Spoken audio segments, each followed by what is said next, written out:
Disadvantages of the blockchain. Storage.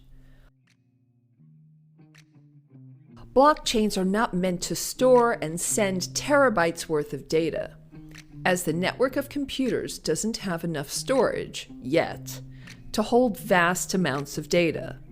So it's mainly used for transactions, not as a cloud storage platform. Unexplored. As blockchain technology is relatively new, its full potential as well as some of its pain points are yet to be explored and solved. Misinformation.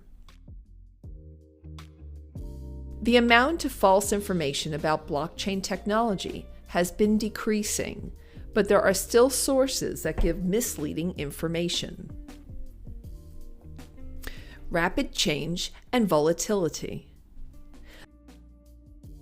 The blockchain world is changing almost every day. Most noticeable is the volatility of cryptocurrencies. They fluctuate a lot, and this means that people can lose a lot of money with them, but they can also gain a lot of money. Scammy. The information and the lack of knowledge mean that people can be taken advantage of. People want to be a part of the rapid growth, but tend to get pulled into different schemes, some of them honest, and some of them not so much.